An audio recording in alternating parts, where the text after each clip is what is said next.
out of bounds. Let's give you a little bit of background on both of these teams.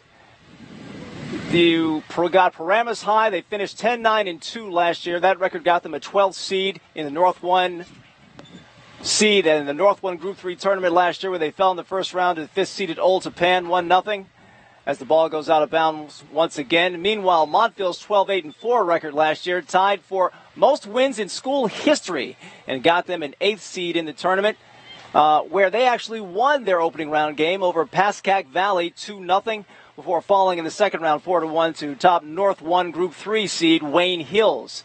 Neither of these schools has ever won a state championship, but it's safe to say when it comes to evaluating last year's season, probably Montville feels better about their record than Paramus does about their own. That's right, but they did lose 6 key players off that roster. And a save there by goaltender Victoria Scarrett, the sophomore. She has to make the save on the first chance of the game. And she's hurting. She's got an infected foot from what I hear. Yeah, and Scarrett, one of those players playing with injury, and there's 3 players that aren't even in the starting lineup for Montville due to injury, and they've also had to replace some players. All Morris County goalie Allison Hingle is gone from last year's team. It was a great year for the Mustangs, but again, you're going to have to pick up with some new players here. First-year varsity player Savannah Potter. Also, when healthy, you have to rely on Stephanie Maggio and Amanda Morello. 25 goals between them two last season.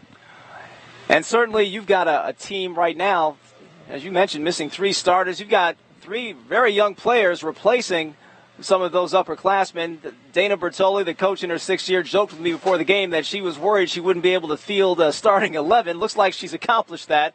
But certainly this team doesn't have any margin for error today against Paramus. Yeah, some of those younger players, Francesca Coppola, Nicole Feaster, and Allison Yu, all freshmen. They're going to have to see some extended playing time. As for the Spartans, 4th-year head coach Glenn Hauga is in his 18th year with the program, his 4th overall as head coach. He certainly feels like he's got some weapons to work with this year. And along with those weapons, Kelsey Seta-Casey, who's very much the star of this team, an all-county performer, and if she takes that next step, is really an all-state talent. They describe her as a burner, her speed, 2-sport athlete, softball and soccer. And we may have a breakaway in the Paramus end. That's Sarah Blitz. The defense for Paramus catches up. But Blitz has the ball, maneuvering, and good defense there by Brooke Magalis. Ball goes out of bounds. And Magalis a part of that defensive unit on that back line that's anchored by the goalie, Nicole DiPasquale. And she's a good one. And she's going to get a chance here, and she handles it cleanly. Language shot. She catches right in her breadbasket, and she's going to show off her punting skills. Football team might want to take a look at her. That was about a 40-yarder. Not bad. Ball's on the other end of the field. Nice setup pass for Kelly Scrivenich. She crossing shot. No one there to get it. And now it's a recross, and it's caught by Victoria Scarrett. She's been tested for the second time. For the second time, she's been up to the task. And you have to think that's one of many opportunities for this Spartans team, considering all the injuries to that defensive back line for Montville. You have to question late in the game when fatigue starts to get to these players. It's very hot out there, about 85 degrees, maybe more. They don't have the reserves that they normally would. Will they have the stamina in the second half to really keep it up? And again, 2 40-minute halves here in high school. Here's a pass ahead to Morello. She's defended smartly over there. Ariella Audi took care of Morello there, but Montville controls the action. Still with the ball. Rosalind Acuna gets the ball blocked. Goes out to Lorraine Moffitt. Sends it back into the Paramus end. Brooke Magalis, she's got it. Looks like the ball went out. No, they didn't call it out of bounds. Ball's still in play. And now the ball's out of bounds. As it's played into the sideline. Good stout defense early on from Paramus, led by Erica McCausland. getting her foot in there on a few plays, deflecting it off towards the sideline. Now we'll have a toss in. Toss it toward the Montville side of the field. Little physical action there. Little scrum. Paramus comes out with the ball. They're fighting for it just over the 50-yard line. And now Montville controls into the Paramus end. That's Amanda Marolo. She's one of their big scorers. She passes it ahead. Francesca Coppola. She's maneuvering over there, guarded by 2 Paramus Spartans. Ball goes out of bounds. And good defense there by Lorraine Moffitt. Only a junior. And Moffitt coaches her little sister in youth soccer. Got her coaching license recently. Coach Glenn Haug was very proud of that. He thinks that she's definitely got a path early on as to what she wants to do with the rest of her life. Seems like coaching suits her. All right, so ball went out of bounds again. Looks like it's going to be Paramus ball. They're going to kick it in from the sidelines, and there we go. Ball is in play. Pretty much controlled by, well, it seemed to be controlled by Montville, but now there's a scrum for it. Paramus fighting. Paramus now has the ball. They've got it in the Montville end. Out to Shelby Breen. Beautiful set up for Kelly Skrivanich. She might have it play here. No, but she is defended nicely. That was Ali Yu who recovered, and it looked like that for a minute Skrivanich had the angle on her, but her catch-up speed was impressive on that one. And now a perfect scoring opportunity. You get the corner kick. And it looks like it's going to be Katie Weiss in that far corner. That's going to try to center one here. They're ganging up about 10 yards, 20 yards in front of the goal. Here comes the corner kick as everyone moves in. It's very shallow kick. Didn't even make it the length of the goal. Controlled there by Paramus. You've got Brooke Magalese off to Skrivanich, who kicks it back into the center. And we may have a chance here. Shot on goal. It is blocked by Sarah Blitz. That was Carrie Ferrara with the excellent chance to the left of the goal, but once again, excellent recovery by that defense. Sarah Blitz came on strong and knocked that chance away. And John, you're not going to get more better opportunities than you had early on in that one. It was a great look at the goal. Here's a throw in. It's up for grabs. Skrivanich is chasing. Ball is centered and headed out of danger by Botchin. Now Skrivanich chasing out of bounds. It will go out of bounds. Looks like that's going to be Montville ball as they'll have the throw in. And in a way, it seemed like Montville controlled the possession early on, but Paramus has had the more opportunities in this game. They've had choicer chances, haven't they? They've kept young Victoria Scarrett hopping in that goal mouth. She's already had to handle 3 balls so far to 1 for Nicole Di Pasquale. Ball goes out of bounds once again. Looks like we'll have a foul call on that far side, so it'll be Montville possession. And again, talking about this Paramus team, the conference, the group that they play in is so tough, and they're going to have a huge test next week. Northern Highlands, Ridgewood come into Paramus, and they are really tough. Certainly, it does not get any tougher than Northern Highlands. They are the state champions in Group 3, 3 years running. They have an obscene winning streak of some 70-some-odd games. That will be a real test for Glenn Haug's crew, and it'll show them early on what they really have in this 2014 team. As Amanda Matesic goes falling face forward, ball goes out of bounds. Paramus will remain in control. The throw in by Matesic to Skrivanich. Centering pass knocked away by the Montville defense, but still controlled about 40 yards out by Paramus. Shelby Breen working it. She works it back to Julie Kuneman. Now Magalese has it, and it is knocked away. Back into the Paramus end. Shelby Breen. Out to Carrie Ferrara. Nice setup for Francesca DiPaolo. They call her check. Actually, you've got 3 Francescas in this game. That has to be some sort of record. 2 on this team, one on Montville's team.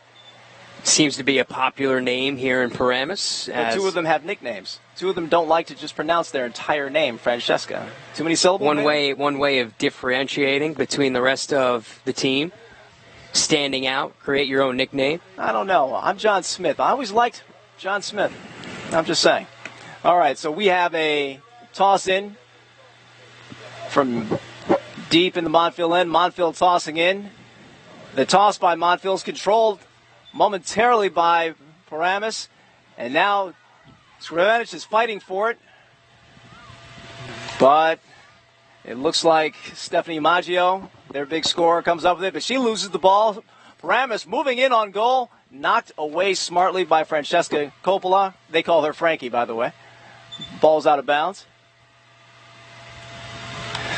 And this Paramus team is led by Coach Haig, a Bloomberg State alum. And he spent many years here at Paramus High School. This is a very Paramus High School-centric coaching staff. You've got 4 coaches and four assistant coaches, and you've got 1 head coach, and all 4 out of the 5 are graduates of Paramus High School, and 1 they had to draft from Fairfield. There's a chance in on goal, and handled smartly by goalie Victoria Scarrett. And that play on goal was made by Katie Weiss of Paramus, needed primarily as a defensive stopper, but also kind of needs to expand her offensive role, Coach told us before the game. So now we've got ball being fought over near midfield. Brooke Magalis had it over to Konemund. Gets it to Weiss. And up ahead to Skrinovich on the right side. Watching, giving chase, centering pass, and is that ball? Oh, that was a dangerous shot. Knocked away, and now the rebound handled by Victoria Scarrett, who has been quite busy. And one of the 3 Francescas had the opportunity to head that centering pass in, just miss it, and then also had a second opportunity, couldn't get that to go. So good job by Scarrett, diving to the turf to make the play. And they say she's got an infection in her foot. Maybe that had hampered that punt out. It wasn't very long, and Paramus controlled till Montville knocked the ball out of bounds from Skrivenich. It will be Paramus ball deep in the Montville end. And Paramus kind of has a chip on their shoulders from last year, lost in the playoffs to Old Japan. Again, playing in a tough group. So they are definitely battle-tested when it comes into postseason play. Certainly. 12-8-4, as we mentioned earlier. That was the record for Montville last year. That ties the all-time record for wins in this program's history. They had to be feeling very good about themselves. Injuries for today's game maybe has them feeling a little bit less good about themselves. I got a definite sense of worry from Coach Dana Bertoli about what was going to happen from here with her team. And Paramus controls. That would be Shelby Breen. And Lorraine Moffitt kicks it back into the end. And there's a nice setup pass going to Aaron Davis. Working with it, but it goes out of bounds. It will be Montville ball. Yeah, John, going to your point when we were talking to Coach Bertoli before the game, some of these players kind of had a concerning look on their face, as did Bertoli. With all the injuries, they had an injury in yesterday's game in their loss, 5-1 loss to Mahwah yesterday, and lost some people in off-season training camp as well. So it's been a tough start to a team that really raised expectations last season for Montville. In case you're just joining us, the score is 0-0 here at Paramus High School between the Paramus High School Spartans and the Montville Mustangs. We are nearly halfway through the first half of play, 25 minutes and counting in this first half. There's a clearing pass way over the head of the defense. She's going to just toss it back to the goalie. The goalie went, came and got it, kicked it out, but not out. Here comes Ariel Audi. She centers at the top. Now a kick by Shelby Breen over and to the left of the goal. No chance on that one. But still, the action primarily centered on that side of the field, in the Montville side of the field. Yeah, absolutely. Again, Montville controlled early, and then Paramus has had all the opportunities since. And Shelby Breen, that scoring chance right there. And she's one player they need to step up. It was a reserve last year, now a starter. So playing an expanded role is Shelby Breen. And the ball goes out of bounds once again. That time off of Amanda Zangari, making her debut on the varsity team. 0-0 our score here on NJ.ORG Varsity. We've got you covered for Paramus High School Sports. Fight for the ball in the corner, and the ball goes out of bounds off of Montville. That's going to be, it looks to be a corner kick, and it looks to be Paramus's corner kick to make. And it's going to be Ariella Audi. That'll actually be a throw-in here from the corner. That's right. It's a throw-in instead. And that ball's out of bounds again off the back line. They get the ball to Victoria Scare, and she's going to kick that one away as everybody moves back toward the other end of the field, anticipating a longer kick from her this time. And we were here early on before the game. The football team was in action in practice, getting ready for their opener against Lakeland. 12. That won't be long at all. Friday Night Lights. That's right. They sort of look like Permian with that dark blue and the white helmets. The Penn State look for Definitely Paramus. More Penn State than Permian High. I'll go with you. A simple but classic look for the football team, for all of these sports teams here at Paramus High. As Paramus decked out in white with blue trim, Montville decked out in green with white trim, and Montville controlling, that's Daniela Serkanowicz, getting the ball ahead, but controlled there by Lorraine Moffitt. That's ahead to Brooke Magalese, ahead to Shelby Breen. Ball fought for. Breen still controls. She's being hounded over there. Reverses field, comes center, gets it over. Two defenders there take on Kate Weiss. And Paramus will have to regroup. That's a good job on the attack there by Shelby Breen, trying to create an opportunity for Katie Weiss on the other side. Ball goes out of bounds in the Paramus end. Still waiting to find out who will control it. And you see the home advantage for the Paramus team there on the bench underneath the tent, while the Montville bench is blazing in the sun. Someone was thinking ahead, absolutely. They brought the tent. Very nice. And you could just see there's a lot more depth on that Paramus bench rather than that Montville bench. You've got a good 6 players sitting on that Paramus bench. You've got 4 players, 5. Well, you've got 6 players over there, but 2 of them are hurt, and they won't be playing today. Ball goes out of bounds. Umpire stops play. Paramus trying to pull the fast one there. That was Erica McCausland trying to take possession when it wasn't hers. Umpire having none of that. Might as well try. He's in midseason form. It's going to be Amanda Zangari sending it in to Larissa Ilamo. Montville loses the ball. Kelsey Casey. She has it. Now the ball's fought for. Montville controls. Stephanie Maggio loses the ball. And now Shelby Breen working away. She loses it. Kind of bogged down in the muck here in the center of the field. Possession going back and forth. Who will ultimately control? Arielati making her bid. A sliding tackle there by Stephanie Maggio. But to no success. We have a chance here. But it's no good. Amanda Matesic managed to get the ball ahead, but she wasn't fast enough to catch up to it before Victoria Scarrett once again had to exercise and break a little sweat and go get that ball. And that was a busy day. That was Matesic there, just not enough speed. You wonder if that's set of Casey, if there's a prime opportunity there with the speed that she possesses at that forward position. And once again, we're mucking it up in the middle of the field. Montville trying to control. They haven't spent much time in the Paramus end. Now Paramus controls again.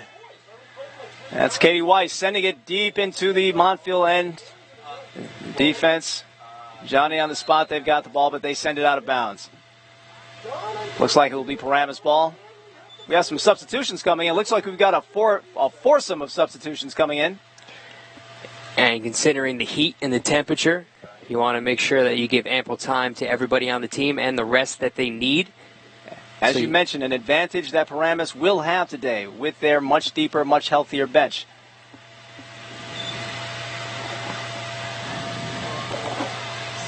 Toss in by Paramus. Fought for over there. Controlled by Montville. Ahead. Stolen away by Paramus. And now we've got a setup for Julia Konemund. She sends it deep, trying to set up. Oh, yes, Carrie Ferrara was offsides. One of the most debated rules in soccer, offsides. That one a little more clearly, though. Offside. You see a lot more scoring without that offsides play, but then some would debate that's not a good thing. I'm not one of them who debates that, but some would. The soccer purists out there, not as many in America as there are in Europe. Exactly. Such a suggestion, I imagine, would be sacrilege in Europe. Ball is out near midfield. And once again, Paramus controlling the action. Nice spin move. Did you see that by Carrie Ferrara? Setting up Konemund. Goes between the legs of Amanda Zingari. And yet, Paramus was not able to get really close to the goal mouth. Montville was able to knock it out of bounds. In fact, Paramus knocked it out of bounds. It'll be Montville ball. That was a beautiful play there, going between the legs. Couldn't finish the play there as we get more substitutions on the Montville side as well. Montville's bringing in 4 new players. Which completely every clears their single bench. reserve they have. Exactly. Their bench has now officially been cleared. Here's the toss in. Konemund's got it. And Ferrara sends it in, but Montville's got it, and they send it ahead. That's going to be Ailemo, DiMaggio, back to Ojeki. Now Soares has it. Christy Soares sends it ahead. Looks like that's going out of bounds. And Erica McCausland will take it there. Got a umpire's whistle and another substitution. You've got Katie Weiss coming out. Can you tell who that is coming in? Looks like Lorraine Moffett. And she was just in there. My goodness. So they're substituting quickly. Check that rather. Shelby Breen coming in there. Shelby Breen coming in the that game. Explains there you it. go. Okay. Carrie Ferrara. We are at the 16:46-minute mark of the first half. 0-0 is our score between Paramus and Montville High. As Victoria Scarrett will set it up and try to get that ball out of the Montville end for a change. It seems the ball's lived there the entire first half. And Scarrett had 12 saves yesterday in the loss to Mawa, which is a 5-1 loss. She was peppered with shots yesterday. And she's being peppered again today. Carrie Ferrara's got it over there, but the ball stolen away by Ali Yu, but then stolen back by Shelby Breen. She's maneuvering. An attempt for a tackle, no good. Shelby doing her Harlem Globetrotters routine, dribbling that ball, but now she finally loses it.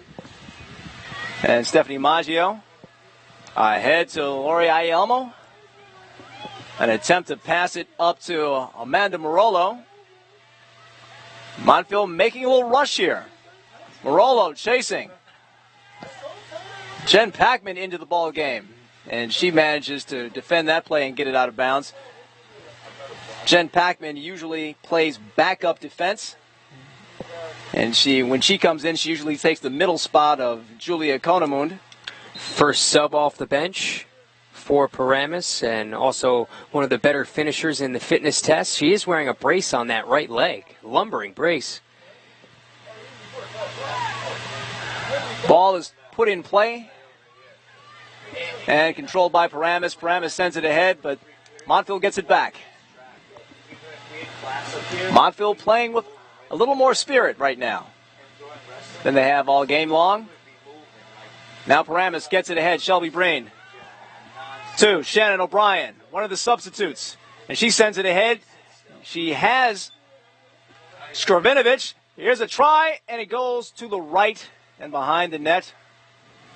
Good try over there by Caitlin Skrinovich. Skrinovich seeing a lot of time as the sophomore at that midfield position. Coach Alex says she's put the ball in the net quite a bit this preseason, has hopes that she can be one of those players that helps make up for the loss of Noelle Hudgens last year, one of their big goal scorers. 14-16 left. We're at the 14-13 mark here in the first half. Nothing is our score between Paramus and Montville. Skrinovich controlling that ball on the right, making another rush. Centering pass across the goal mouth. No one from Paramus could get to it in time. Ball goes out of bounds. And it looks like Shannon O'Brien just a few steps closer to the goal. She would have had an easy shot at that centering pass to try to send it home. Got another substitution for Paramus. Carrie Ferreira coming out. And it looks like Erin Davis coming in to replace it. Here's the corner kick to the goal mouth and caught beautifully by Victoria Scarrett. She sure is playing a heck of a game so far. Had to maneuver around Erin Davis there, make the twisting catch, an athletic play there from Scarrett. Again, with that foot problem, that foot infection that she's been dealing with. Had to leap in the air, make that twisting catch, save the goal. If this is the way she plays with a foot problem, imagine when she's 100% healthy. She looks very good out there. There's the kick away from the Montville goal mouth. Ball fought for in the center of the field. And Montville comes away with it. That's Ariel Rogers, but she loses it. Shannon O'Brien trying to get over there, but Kristen Soares kicks it out of bounds. And that's going to be Paramus ball. And, John, this is just the type of sport that soccer is. It's just how dominant Paramus has been in this first half. It's still a 0-0 game as we're just inside the 13th minute. Absolutely.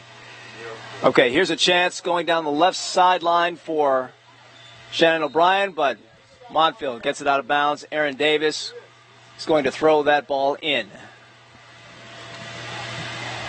And frequently used reserve Erin Davis. Senior midfielder. Coach says she could be a distance runner in track. She has that kind of stamina, but she tried out for the track team. Did it for a moment and then found out that she just missed playing one of the ball sports and ran back to soccer. And Seta Casey, also one of those players who gave up track to focus on soccer and softball. Star and all-county type player in both those sports, as we mentioned before. So sometimes you have to make those sacrifices.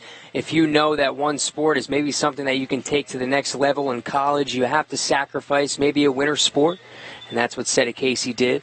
Well, increasingly, that's what seems like it's happening in high school sports. You have so much more specialization. Back in my day, I'm an old man. There was no such thing as spring practice or focusing on one sport. Everybody played all the sports. And now increasingly a lot of these young ladies out here have played club soccer when they weren't here in their normal soccer season. A lot of specialization these days. Montville controls. That's number 16, Amanda Zangari. She loses the ball. Katie Weiss back to Erica McCausland. She sends it ahead, headed there by Carrie Hojecki. But now Erin Davis has it down the left side. Hounded over there by Kristen Soares. They're fighting over it. Soares comes away with it. Sent ahead by Hojecki. And Shelby Breen tried to send it ahead. And she gets the ball back after losing it momentarily. Comes Konemoon.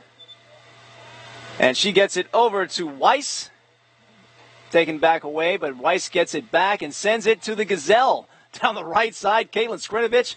She has those long, lanky legs, and it just seems like she's covering twice as much ground as the person covering her on every play, and that's turned into some chances for Paramus. Yeah, it's probably the third or fourth time, John, that we've seen Skrinovich down that right side sprinting for a ball and almost creating an opportunity. That time the ball just a bit too far out of her grasp. Two more substitutions coming in. Shannon O'Brien and Czech DePaulo sitting down.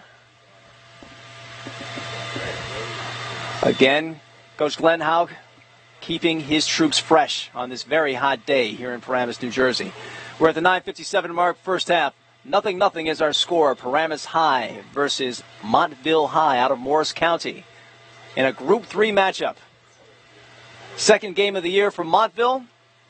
The opener for Paramus as Victoria Scarrett trips over I would say a blade of grass, except we'll say a plastic blade of grass. This is field turf as she goes down to get that ball.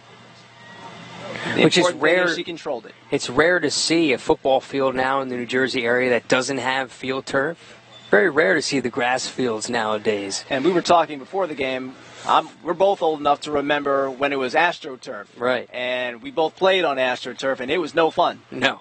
And have the cement underneath there. Exactly. To walk on this turf today, it has give. It bounces a little bit. It feels much better than the old AstroTurf did. Although we put our hand on the turf before the game in this hot sun, and it was borderline, not just warm, it was hot. We have to say it's probably 15 degrees hotter down field level than it is up here. Hence the reason for all the substitutions, both coaches playing it safe. And now we've got some action in the Paramus end as Marolo controls, and she sends it toward the goal mouth. Nicole Di Pasquale. That would not have gone in if she hadn't have caught it, but she caught it just to make sure. Just sliding over, making the nice play. And now she'll punt it out of there. Again, another nice kick by Di Pasquale. The opposite of what we've seen from Scara trying to kick it out of her own goal. She has a foot infection. We'll give her a pass on that one. Sedikowski making a rush, and it's caught by Victoria Scarrett, who's been very busy this first half. 8:08 mark. Score is tied at 0-0. Sedikowski coming up limping, running stride for stride was Emily Bowen, who's also dealing with an injury but playing today, has sprained ribs. It's a mass unit out there, particularly for the Montville Mustangs. As the ball is fought for in midfield, Shelby Breen had it, sends it ahead. Kristen Soares, she's been busy on defense. Now you've got Amanda Zangari sending it ahead off of Erica McCausland. Goes back in, and now Lorraine Moffitt sending it ahead, trying to hit Srenovich. Ball blocked there. Allie Yu. Montville trying to control. Moffitt gets it back over the center. And she gets that to Magalis. Sends it back to her defender. Moffitt sends it ahead. Looks like you might have a chance here for Matesic. She gets her foot on it, but Kristen Soares there again. Kristen Soares, most active defender so far for Montville, seemingly in on every play. And as soon as you say that, it looks like she's going to take a seat as substitutes come in for the Mustangs. Well-deserved rest for Kristen Soares. Again, a lot of number that is replacing her. That looks to be Nicole Feaster. She likes to be called Nikki. Everybody's got a nickname. What's your nickname? Crooksy. Crooksy. You can call me that if you'd like on the broadcast. That's fine with me. Crooksy. It has a different type of flair to it. Absolutely. Crooksy it is from here on out. And you can call me John Smith. Yeah, you seem to be pretty attached to that whole John Smith thing. Maybe I'm just not creative enough to have a nickname. The ball sent in there, and it is sent back out by Montville as the two teams fight over it. We are now at the 6-minute mark. Again, game scoreless, even though Paramus has pretty much controlled play in the Montville end all first half. That ball out of bounds. And Paramus has had, 4 or 5 shots on goal. Montville, that one that was just saved on the other end by Di Pasquale. So, again, the pace of this game has really just been dominated by the Spartans. They just look like the better team out there right now, but still haven't converted. Still a scoreless game. Looking like the better team, but the scoreboard does not reflect that as he had ball kicked out of bounds by Carrie Hojecki. Paramus will get the ball, and that will be Carrie Ferrara tossing it in. She'll toss it in, obviously, toward the Montville goal. Controlled by Matesic. They're fighting for it over there. And Weiss. Jabreen sends it toward the goal mouth. It would have been just wide. Scarrett gets over there and makes sure of the matter, wrapping it up with both hands. We'll see if Scarrett's able to get it deep away from her goal. That's been the biggest problem, again, with that foot problem. The good thing, it does not appear she's limping. So you wonder if she's not suffering too much from that foot problem right now. It certainly hasn't hampered her ability to make every single play that she needed to make so far. Little collision there. At the 35-yard line now. Oh, there was a collision. And it looks like Paramus came up with it. And now Shelby Breen sends it to Skrinovich. Tries to center. Knocked away by Hojecki. Weiss sketches up to it. Sends it back toward the goal mouth. Headed out of there by Montville. Ball still very deep in their end. A chance for Shelby Breen, knocked away. Ball is still there. Oh, and there's going to be a stoppage of play. And as the Paramus player got knocked down. Who is that? That was Seta Casey going to the turf there. It was a late whistle, but pretty obvious call there as Seta Casey ran into Stephanie Maggio. Last year, all Morris County selection for Montville. And we're going to have a free kick here as Montville puts up the green wall. I'm sure they hope it's a stout green wall. Taking the kick will be Kelsey Sedekasi. She's going to try to bend it. Can we still say bend it like Beckham, or do we say someone else now? She sends it in there, and it is caught by Victoria Scarrett. Again, Victoria Scarrett bringing her A game on this day. On a lot of traffic in front of her, but her concentration was true, and she got that ball. And that definitely didn't help Seta Casey because she was limping a bit before and then again hit the turf again, and she has her hands on her knees, kind of slowly limping. But she's one of their prime offensive players. I imagine they're going to be very reticent to take her out of this game. As we have ball controlled now by Paramus. We're at the 2:47 mark. Game still scoreless at 0-0 here in the first half here at Paramus High School. The opener for Paramus High School. We're bringing it to you live here on NJ.ORG Varsity. You can catch this game on our YouTube channel, NJ.ORG Varsity. Also, follow us on Facebook, Twitter. Absolutely. We have all social media covered. Now, ball into the Paramus end.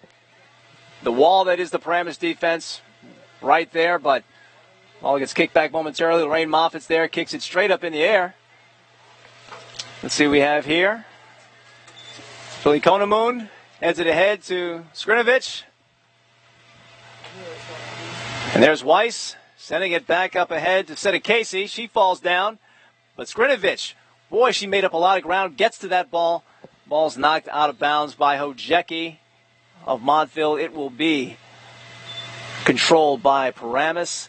But boy, again, it continues to be impressive how much ground that Skrinovich covers out there on the right forward position. They're playing that wing there on the outside. Has long strides, very quick on that outside. I used the term earlier, gazelle-like. It definitely fits. Here the ball is centering pass attempted, knocked away by Skrinovich of all people. That gets knocked out of bounds. It will be Paramus to control. Victoria Scarrett, very busy woman this first half. Coming in this game injured. If something happens to her, they have to go to their backup goalie. She's not 100%. She has an infected foot in case you missed our earlier broadcast. You've got their backup goalie, senior Savannah Potter. She's got a dislocated finger, badly dislocated, and possibly a dislocated toe. They say it was black and blue. She can play she said she can play if she's needed. I think they're hoping she's not needed as badly as she's feeling physically. And for people who say that soccer isn't a physical sport, we'll just ask Coach Dana Bertoli on that Montville side. Absolutely. 2 minutes left here in the first half. Clock is not moving. Are we in stop? The clock is not moving. Looks like we have stoppage time. We appear to have some stoppage time. And so, Shelby Breen controlling. Centering pass. Controlled by Scarrett. Once again, they're getting their chances. Are the Paramus Spartans. Scarrett up to the task every single time so far. As we are 0-0 here in stoppage time in the first half. Does it look like we have a JV game going on in the field beyond the main field here at Hodgins Stadium? Looks like there's the whistle. Teams are going back to their individual benches, and it looks like play is stopped for this first half. Action-packed first half, certainly a little too action-packed probably for Montville, as so much of the action was on their side of the field. but they're no worse for wear on the scoreboard right now. Halftime here at Paramus High School, the score, 0-0 in that first half. Even though certainly Paramus controlled that action, Montville has to feel pretty good that they came out of that pretty much unscathed. Yeah, absolutely. I mean, Paramus pretty much controlled possession for the most of that first half. You talk about Kelsey Skrinovich on that outside, creating a lot of opportunities. Shelby Breen as well. Julia Konemone were very aggressive there in that first half. But Montville is kind of playing that passive sort of offense, a little more defenders on that back line, just trying not to make that big mistake. Bending but not breaking, I think, is the phrase that you could use for Montville in this first half. And not a lot of action, the action-packed first half, but not so much for Nicole De Pasquale, the Paramus goaltender, who started since her freshman year, has now worked her way up to being one of the stars of this team. Only a junior, so we'll have her for next year as well. Last year, 4 shutouts, 91 saves, hasn't been tested this much this afternoon. But again, Montville now still has an opportunity here in the second half to come on the road and steal one and try to make their mark 1-1 on the year. And for Paramus to have controlled as much of the play in the Montville end and not come away with a goal, frustration level maybe not setting in this early, but if that continues much longer, certainly the frustration level you would think would reach a fever pitch on that side of the field. Yeah, and I think frustration, John, is already set in because of the injuries. I think when you come in so undermanned like the Mustangs have been, and Paramus knows it. There has to be a certain sort of mentality on that Montville bench. You look at that bench and it's just so empty. You know, there's not many substitutes. If you're tired, well, you know, it's too bad. You're going to have to stay out in the game. That's just kind of the mentality that Montville is going to have. They don't have many players on their roster. Again, we were talking to Dana Bertoli, the coach of Montville, before the game, and she was kind of flabbergasted about everything that's happened in the offseason and the last couple days in terms of injuries. She really didn't know what her depth chart's going to be, and now this Montville team has to pull it together again. Still an opportunity to win this game, but it has to be very, very deflating knowing how many injuries, especially to star players, that Montville has suffered early on in the year. Not even game number 2 finished yet. You used the term flabbergasted for Coach Bertoli. I'd use the term, and I don't think I'm talking too out of school, she was a tad shell-shocked.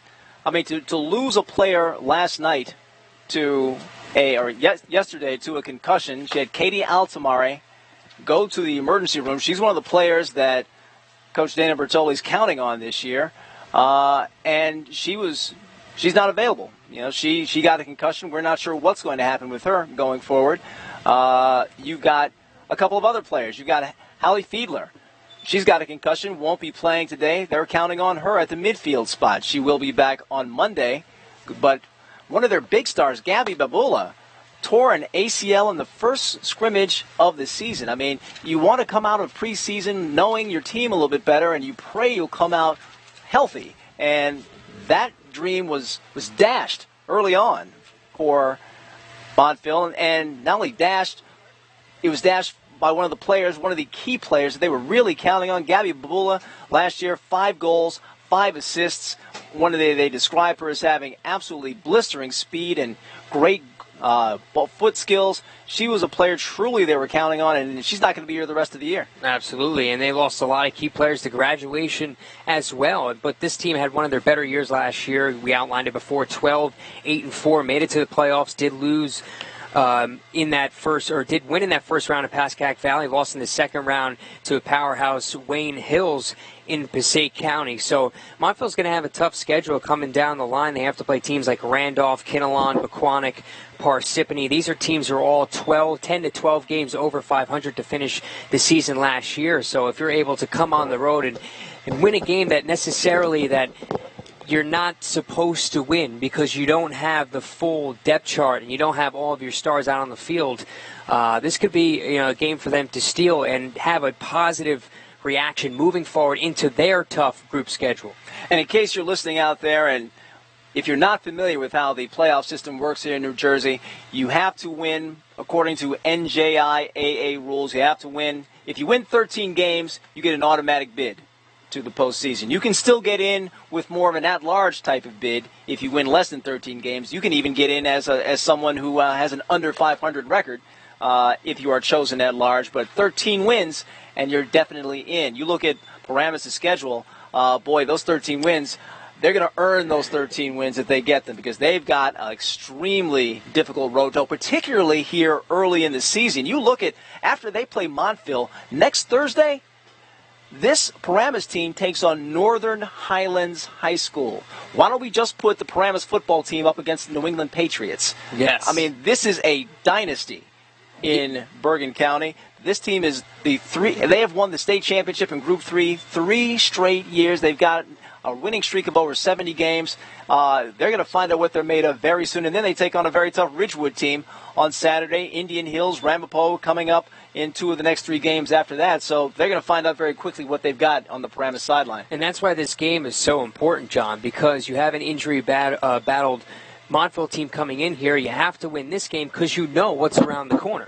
If you don't beat Montville, you most likely are not going to beat Northern Highlands, and then you have Ridgewood. You never say never, but because this is a good Paramus team, but you could start your season 0-3 at the blink of an eye.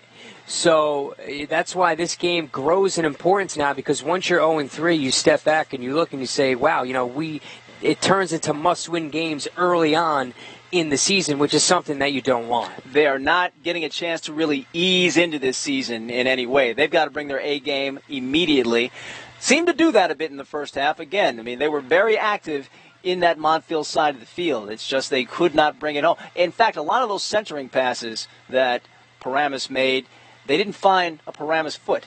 There weren't really chances that were even close to really converted by someone who is looping in from the other side. And that's something that I'm sure that Coach Glenn Houck is discussing with his team as we speak. Yeah, and there was one opportunity that I remember specifically. Francesca DiPaolo, calls herself Czech, had an opportunity on a centering kick where she actually made contact with her head, almost had the opportunity to head it in, but it was a good play by Scarrett to keep it alive. And also, there was a corner kick along the near side as well, where Scarrett had to make a twisting catch and a leaping grab, and that was in traffic, no less. In traffic, right next to Katie Weiss. So, again, the Paramus has had a bunch of opportunities now, and you don't want to say it's a must-win game, first game of the year, but again, the schedule is going to get really, really tough once you enter your group play. So this is a game that you really want if you're the Spartans. We are at halftime here at Paramus High School as the Paramus High School Spartans. Girls varsity soccer, they are opening up their season taking on the Mustangs of Montville out of Morris County. It's a 0-0 score as the two teams talk strategy. We can see Montville outside of the fence to our left. And we're going to say goodbye now to Kyle Crooks. And we're going to hand it over to Andrew Joseph, who's going to join me to do some color on the second half of this broadcast. And I imagine we're going to see a lot of action in this second half as Montville tries to keep the ball out of their end of the field, which would be a change from the first half where the ball pretty much lived on their side of the field. And Paramus, they're going to try to actually put one of those balls in the net and go home with a victory they need early in this season with this very, very tough schedule they have coming up to start this 2014 girls soccer season.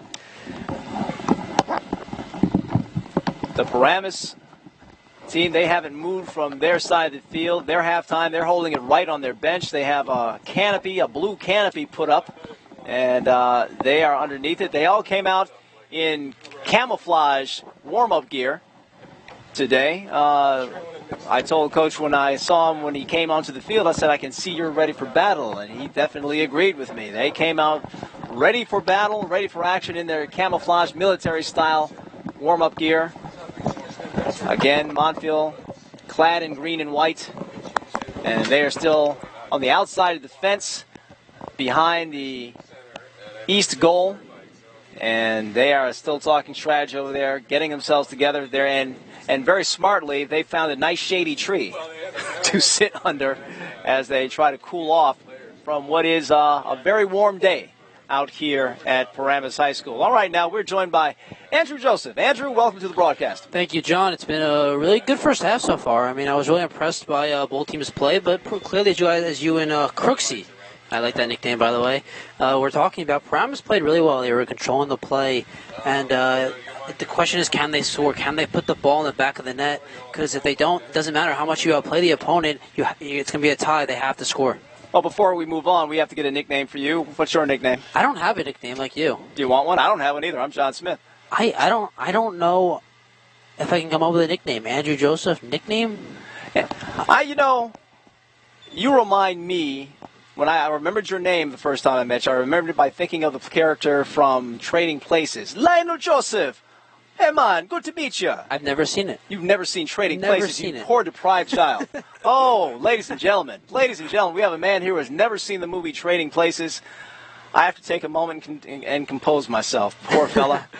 All right, well, I'm sorry to disappoint you, John. Dr. Smith prescribes a dose of Trading Places, and after you do that, you got to watch Coming to America with Eddie Murphy. Have you seen that one? I have not either. All right, there you go. You got some homework.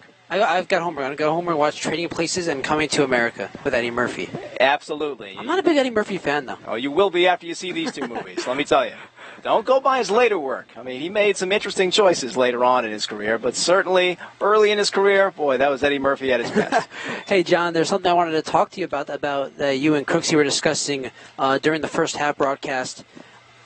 You don't think, you would consider soccer getting rid of the offsides rule? Now, let me see if I understand your question. Am I saying that I think soccer will do it, or I think they should do it? No, they should do it. You think they should do it. I know you don't think that they will do it. I don't love the idea of scoring being kept down the way it is artificially. I mean, I think if a person makes a precision enough pass from far away and a guy's fast enough to get to it, hey, why should you bail the defender out by calling an offside if he's not fast enough to get there in the first place? I like a more wide-open game. That's just me. But then I'm not a purist.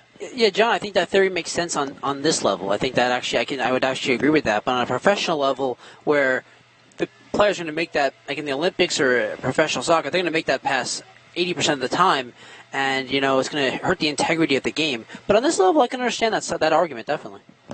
Well, what it will do, certainly, it'll be like juicing the ball in baseball, supposedly. I mean, there was a year where... Or lowering the mound. Exactly. Brady Anderson had no more than 15 or 20 home runs, and then one year he hits 56. Suddenly, it would probably be a change in that respect. Scoring would probably go up tenfold. John, I think it's a lot more than juicing just the baseball, if you know what I mean. Well, that's another discussion for another day. In fact, a discussion that's been had quite a bit here in these last couple of years. And maybe looks like we're ready for the start of the second half, John. It's hard to say from Paramus' perspective what they can do much better, because they really controlled play for most of the half, outside the first few minutes, of course. Paramus, one thing they could do better, a lot of these centering passes, a lot of the setup passes were coming from the right side. Caitlin Scrivinovich was playing fantastic ball over on the right side, sending the ball into the goal mouth area. It didn't seem like the players on the left side were getting there to get a foot on ball to make the most out of those chances. Now, Paramus is on the field. They're set up on the field and ready for action. Montville walking languidly. Languidly, shall we say? Walking languidly. They're still making their way to the sideline from under that shady tree just outside of the scoreboard on the east end of the stadium. And they are not yet on the field. They are still getting themselves composed, getting themselves ready. But certainly Paramus, Johnny on the spot. If this were a prize fight, it'd be the boxer shadow boxing at the center while the other boxer is still on the bench. Yeah, I think it says it all. I think Paramus is the more confident team, eager to get underway here in the second half, and Montville tired. You and Crooksy discussed throughout the first half about the injuries, about the fatigue setting in for Montville, and it'll be interesting to see if that happens in the second half. Clearly, though, a little slow to get on the field to start the second half. But the old football player Jim Brown, whenever someone hit him and knocked him down, he always got up very slow, conserving his energy. I'm not sure this is not a smart move by Montville. Montville, again, we've said it, they're very short-staffed right now. They're missing three key players that had to be a first half that fatigued them quite a bit, and so they're making the most of their rest time here, and now they've made their way onto the field. They're setting up. Di Pasquale, who do we have going in goal for them? We have a new goalie. That's right. Victoria Scarrett played so well in that first half, and now it looks like she's being replaced by the senior Savannah Potter. Savannah Potter is a senior who's making her debut on the varsity level this year. They're both trying to replace all Morris County selection Allison Hingle from last year. You wonder why they make this change? Scarrett played so well in that first half. She might have been the difference between them trailing at the half or, as they are now, being tied. It's an interesting change. We'll try to do our best to find out why they made that change. As of now, we have only assumptions and guesses to make. We see Scarrett walking off. She's on the track. She's limping a bit. She's being accompanied there by Holly Fiedler. And judging from this is just judging by eyesight, it looks like there's something wrong. She appears to be wiping at her face, and she's hunched over a tad. It looks like injury might be coming into play here for Victoria Scarrett as we get underway here in the second half. As the ball fought for in the center of the field, you've got Stephanie Maggio sending it ahead. Lorraine Moffitt catching up to it, but she's hounded over there by Marolo. Ball goes out of bounds. Di Pasquale will control. Look out for Larissa Limo of Montville here in the second half. She scored the lone goal yesterday for Montville. Let's see if she is someone that has an impact here in the second half for Montville. Di Pasquale sends it ahead, gets it to Breen, and now controlled by Montville. Sends it back to Ojeki. Sliding tackle attempt missed. Julia Labasso's got it. Very aggressive play so far by Paramus, really trying to take the play to them now. In fact, they almost ran into each other. Two Paramus players did, but ball is controlled by Paramus, sent ahead to Sedekasi. Sedekasi has it again. She sends it toward the goal mouth. Easy chance for the new goaltender, Savannah Potter.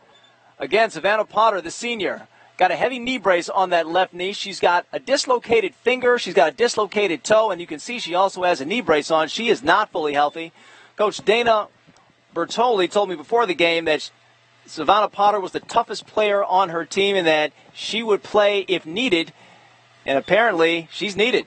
Oh, yeah, and I would say banged up to say the least is Savannah Potter. Let's see if she's going to be able to fight through all the injuries and keep this game tied or help Montville get the victory. But certainly Paramus coming out with a lot of energy here in the second half. Shelby Breen gets the ball knocked away from her. Carrie Hojecki doing the deed right there, but it will be a corner kick for Paramus. Here's the approach. Here's the kick. Very high, far away from the goal mouth. You've got Konemoon getting it to Skrinovich. Skrinovich kicks it off the head of Hallie Yu. Hope she's okay. Ball goes out of bounds.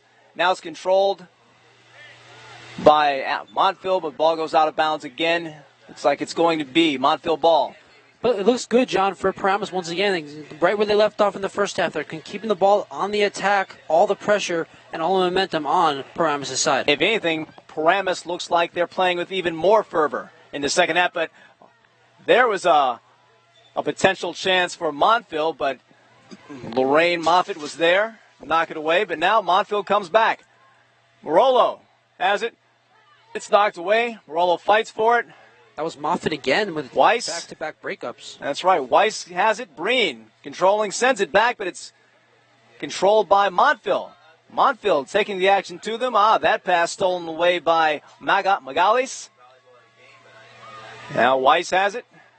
She's sending it back, but stolen away by Amanda Marolo. She's being hounded over there by Moffitt. Moffitt will win that battle, send the ball out of bounds. That's 3 straight strong defensive plays by Moffitt here in the second half, John.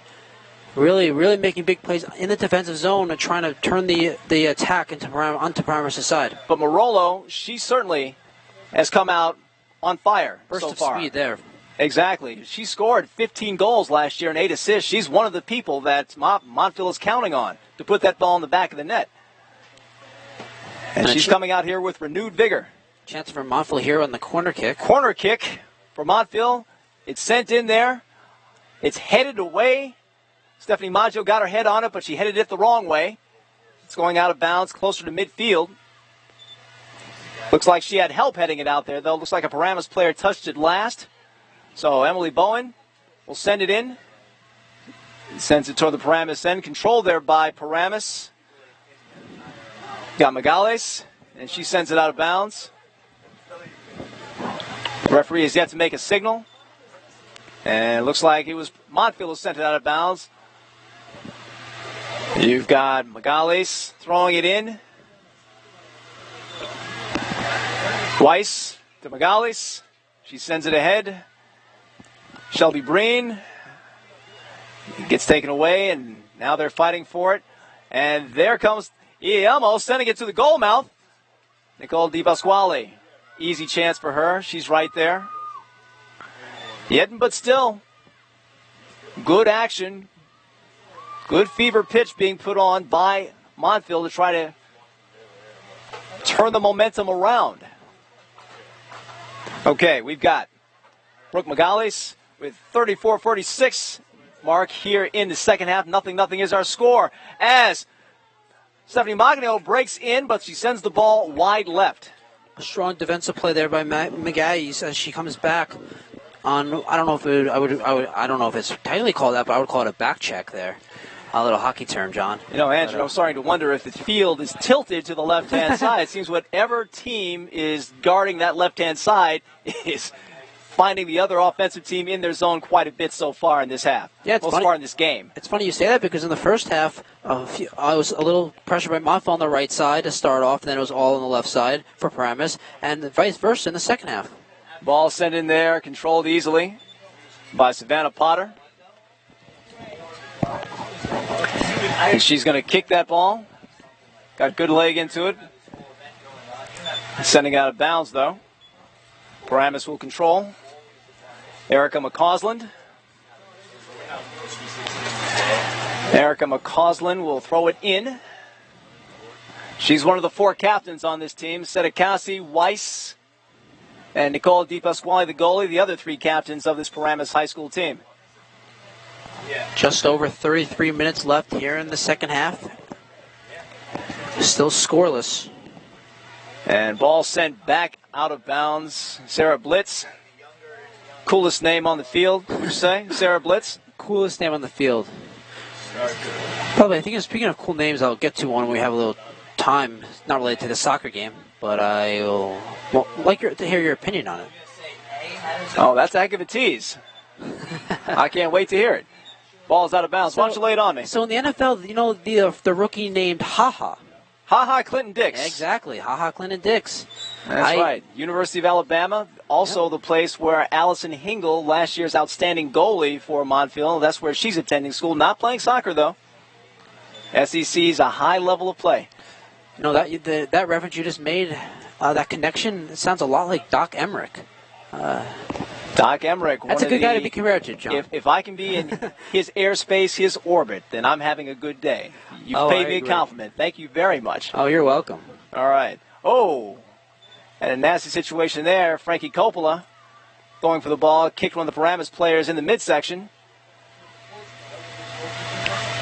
Fight for the ball there. A couple of players fall over, and Paramus comes out with it.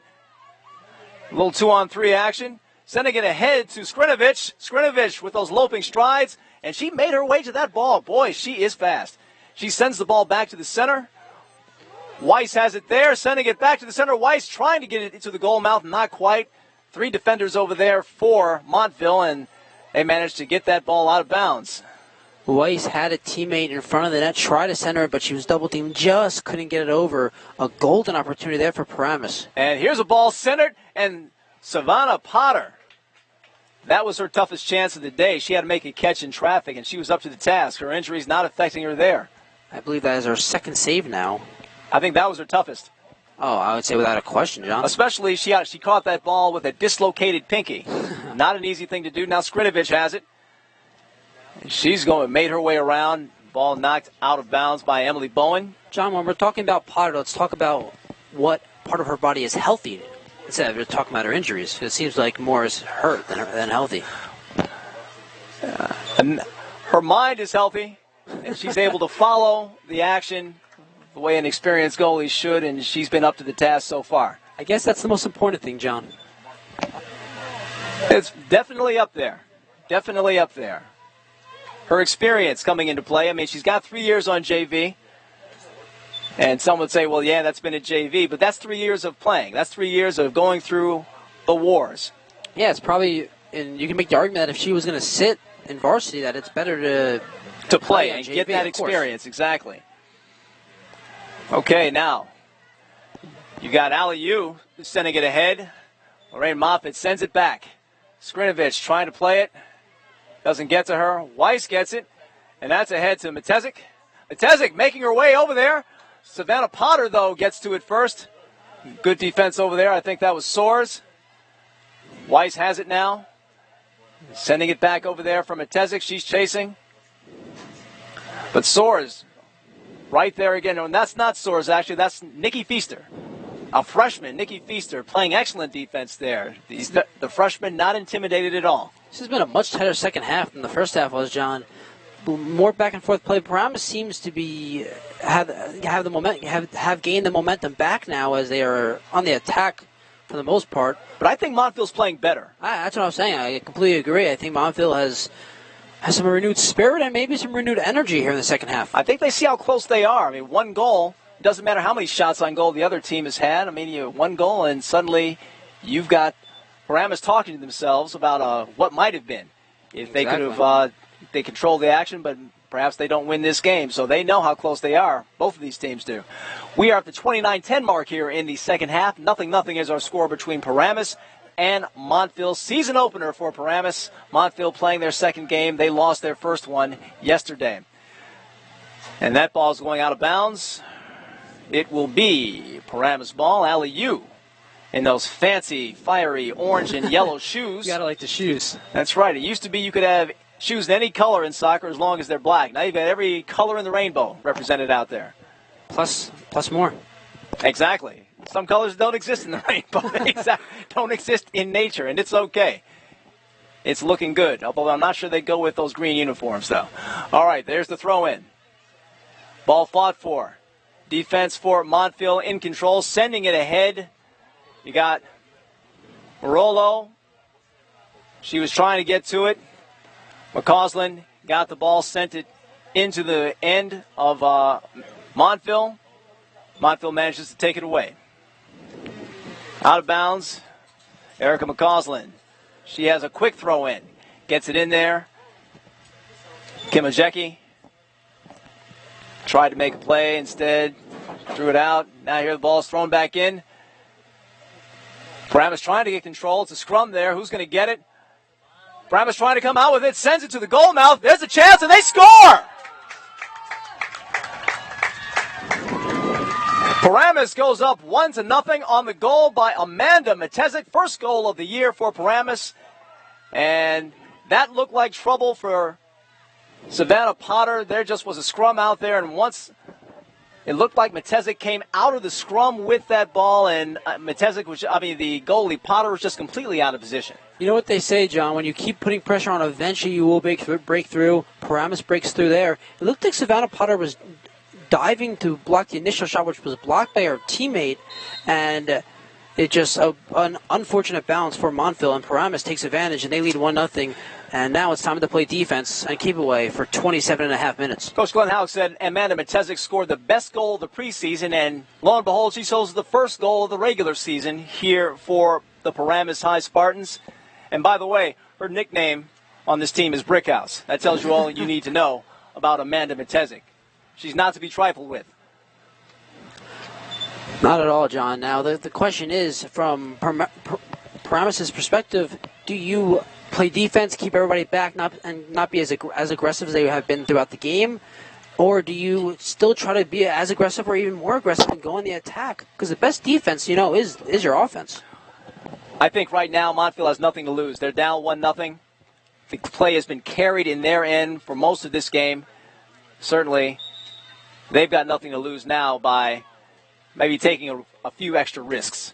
Yeah, and, but then to my point, I think the Spartans should stay aggressive. I don't think they should sit back here and just play defense. Go on the attack because the best defense is your offense. And the way Paramus has played throughout this game, they've been on the offensive attack. And if you continue to do that, Montville obviously can't score. And you do that also because you've got the numbers. You've got better depth in this field today. Exactly. You've got a healthier team. You can pretty much wear down Montville by attrition. At least it would seem that way in theory. In theory. In theory. And it's playing out that way so far. Exactly. Here we go. Katie said it Casey, I'm sorry. She sends it ahead to Kira Ferrara. Sends it back to Weiss. Gets it back to Ferrara, but the pass broken up by Montville, sent out of bounds. That was Sarah Blitz with a nice play to break up that give-and-go try by Paramus. John, it is extremely important and vital for Paramus to be smart, though, with it. You can't play careless. Don't turn the ball over, and you have to be really careful with your positioning. Now's not the time to beat yourself. I guess there's no time to beat yourself, but particularly now. Now with the lead, and here's a chance. We've got Brooke Magalis breaking in on goal. Oh, I'm sorry. That was Montville going on the other side of the field. Brooke Magalis was defending, and you've got Francesca Croppola sending it toward the goal mouth. Nicole Di Pasquale with her toughest chance of the day, but not necessarily tough per se, but she manages to make that play. Wow, John, Brooke Magalis with a burst of speed to catch up there. She saved the day. Oh, man, maybe it goes right back to what we were just talking about a second ago about the fatigue level and the attrition level. The difference on these two teams right now with Montville's injuries and lack of depth compared to Paramus. Coach Glenn Howe called Brooke Magalis his most consistent player in the summer and scrimmage season. Person he could depend on, and she was dependable on that play. 1-0. Paramus leads Montville here, 24-42, remaining in this second half. Montville controlling the action. Frankie Coppola has the ball, gets it over on the wing. A chance, and it's in there! That goal by Sarah Blitz. She bent it in from the right side on a tough angle. It seemed like Di Pasquale had a beat on that right up until she didn't. What a shot. I mean, right over her lunging right hand. What a shot. But that play was set up by Francesca Coppola. Some great ball handling skills in the offensive zone, setting it up with the pass. She gets the assist. A great play by her, sets up the goal. And just like that, we're tied at 1. A brand new soccer game with just under 24 and a half minutes to go here in the second half. Very nice setup. Very nice setup indeed. We have ourselves a ball game tied 1-1 here at Paramus High School between Paramus High and the Montville Mustangs. As Montville just puts in the equalizer. Beautiful goal. That ball could not have been placed any more perfectly. And so now these two teams will go at it. Here's the throw-in. That was what you would call a goal scorer's goal, John. That was a terrific shot. Absolutely. One she'll remember. Montville controls the ball in their defensive end, gets it on the offensive end. You've got Iliamo trying to control it. She gets it. Defended over there by McCausland. She sends a centering pass in there to Spartans there, but the goal scorer, Sarah Blitz, has it, sends it back toward the goal mouth, but just wide to the right side. Sarah Blitz, living up to her name, putting on the blitz here in the second half. I'm embarrassed. I know that everybody uses that pun, but I just couldn't help myself.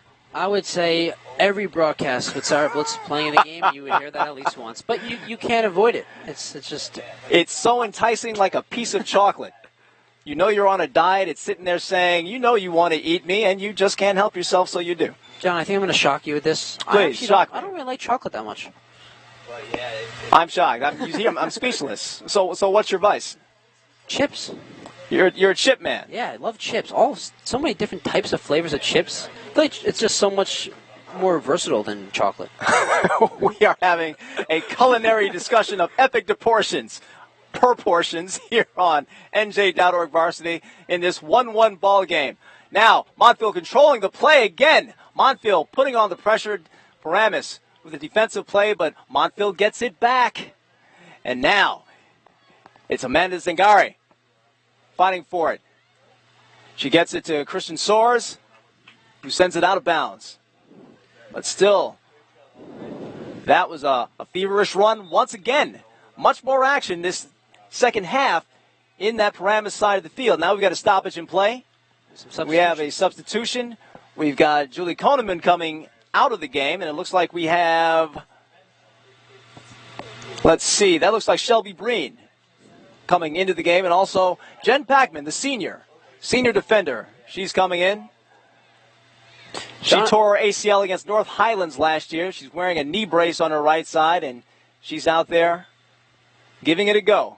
Yeah, sorry, John. It's amazing what a goal can do. All of a sudden, Montville seems to have like a renewed spirit and renewed energy here in this game. And as they not only are looking, they're not only looking to tie it up now, they're looking at a goal to give them the win. And they have just over 21 minutes to do so. For Paramus, you need to gain the momentum back and see how the Spartans respond. I would say both teams have looked fairly caffeinated this second half. I would agree with that, definitely.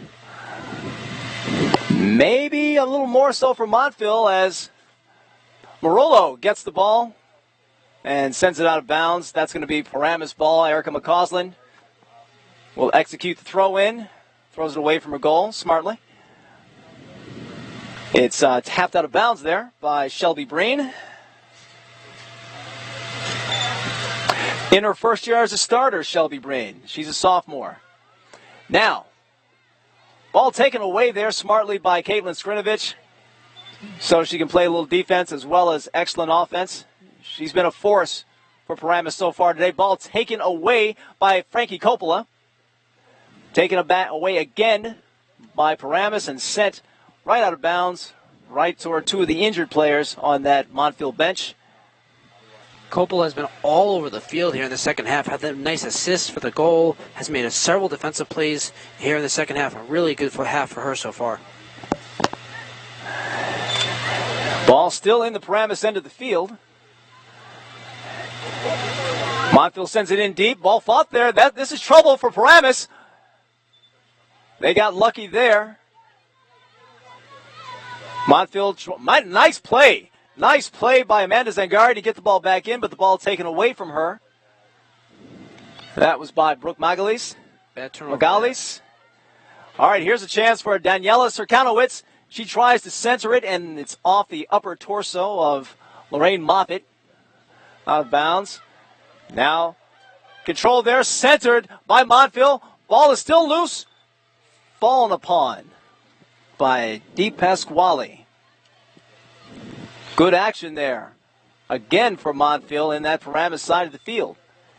Yeah, a couple bad turnovers in the defensive zone by Paramus leads to a scoring chance for Montville, but not able to get a shot on goal.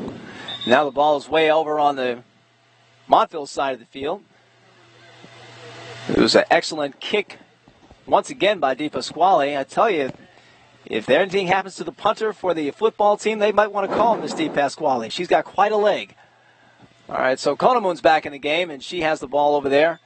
Off to the goal scorer, Matezik. Now the ball is sent deep into the zone. Here comes Potter trying to get it almost over her head, but she manages to fingertip grab it just before it gets over her head. She misjudged that one a little, didn't she? A little bit, John, but it was still a smart play, aggressive play to come out and play the ball. Almost overran a little too aggressive there, but she was able to jump and corral it. Now the ball goes out of bounds. Not very deep in the Paramus end. It'll be Paramus ball. They send it back toward the Montville end. Ball's fought for. Center of the field. Goes back out of bounds. Paramus has it. Throwing it back in. Header. And that's controlled by Nikki Feaster. Nikki Feaster off of Hojeki. But now Paramus has the ball, but then they don't. Now Paramus has it back again. Weiss. Firm control. Trying to figure out what to do. Hounded over there by Coppola. Ball gets over and centered by Paramus. Ball is bouncing around there loosely, and the ball's put toward the goal mouth off the top of the crossbar. Oh, my goodness. That was a golden opportunity for Paramus. Can't see who had that opportunity. Can you? I am unsure. It's hard to tell from our vantage point. I want to say it was Czech Paulo who had that opportunity. It bounced dangerously in the middle, right in front of the goal mouth, and she knocked that thing right off the crossbar. Good chance for Paramus. Now, Konemoon sends it into the center, controlled by Weiss, but now kicked back out of danger. Magalis tries to send it back in, but Montville controls. And they send it ahead to Maggio. Maggio to Coppola. Frankie Coppola now on a little bit of a run. Paramus a bit on their heels. A 3-on-3 run here. Coppola gets it on the wing. Morolo sends it to the goal mouth. Easy play for Di Pasquale. What a game of inches, John, as Paramus literally came within inches of taking the 2-1 lead here late in the second half.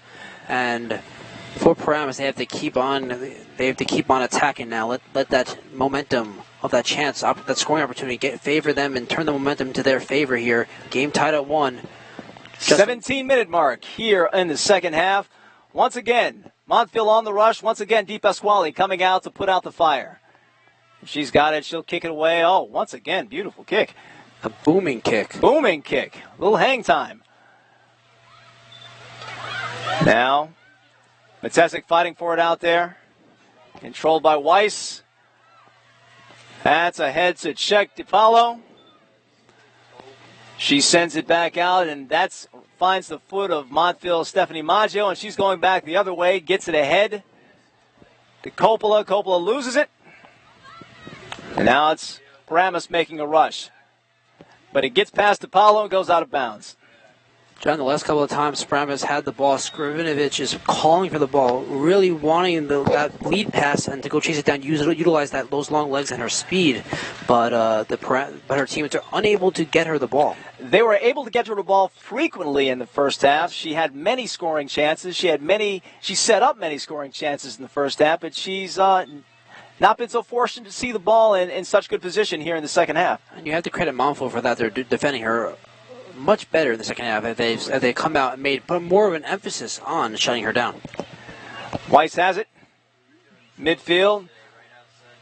You've got Skrinovich calling for it. They try to get it to her. Soares makes the play, but you've got Konemoon sending it back in. And Montville's Emily Bowen sends it out of bounds. Paramus has got this ball. They'll control. Got substitutions coming in. You've got 3 substitutions being made for Paramus. You've got 1 for Montville. Francesca Coppola, though, I thought gave them very good minutes, very active minutes. She goes and sits down. I imagine we might be seeing her again. I would imagine so. She's definitely been one of their key players in this game. Here's the throw-in. And that's headed there by Erica McCausland out of bounds. Now, if Paramus wins this game, we will interview Coach Glenn Haug, in his 4th year as the head coach of this team. Plus, we will try to find you one of the key players of this game and find out how it was on the ground level of this very exciting contest. Currently tied 1-1, 14-17, left here in the second half here at Paramus High School, as Amanda Marullo sends it ahead and out of bounds. And we'll also announce at the end of this one our NJ Varsity Player of the Game. I know we've got a few candidates for that one. Even though she hasn't played the second half, boy, I still am very impressed by what goalie Victoria Scarrett did in that first half. Oh, if she didn't play the way she did, this game would not even be competitive at this point, and the goal that Montville scored would be irrelevant. Oh, and we've got an interesting situation here as Zangari looked like she might have had a chance, but the defense for Paramus is able to make up plenty of ground. Magalis gets over there and knocks the ball out of bounds. Ball is thrown in. Skrinovich heads it. Komaloon gets it out to Skrinovich. Skrinovich kicks it out of harm's way, but to Soares up around the midfield mark. Julie Lobasso has it, and now she loses it to Katie Sakasi. Sakasi, that is. And now they try to get it to Skrinovich. She's got it. She sent it ahead to no one. She thought she had some help up ahead, but she did not. And she wound up sending it ahead to Carrie Hojecki, and Hojecki sends it out of bounds, so Skrinovich will get the throw in. As we have another substitution, it looks like Erica McCausland's coming out. And who do we have coming in? We've got Nicole Patoris. She's the first sub off the bench. Track athlete, has good win, good fitness level. Tore her ACL last year in the Northern Highlands game. You can imagine that Northern Highlands game was a struggle for everyone, but certainly for her as she was injured. She's making her way back from injury, and she's out there now. Heavy knee brace on that left knee. Shannon O'Brien just trying to make a nice move around the defender, lead herself just out of her reach as the ball went out of bounds. Ball is in the Montville side of the field, and there's Weiss trying to send it toward the goal mouth. That ball, they say you want to bend it like Beckham. Well, it bent there. It bent away from the goal mouth and past the goal way down the street. I thought it looked like it was deflected, but I guess not, John. As the guy in the Bugs Bunny cartoons used to say, you might be right, Rabbit. You might be right.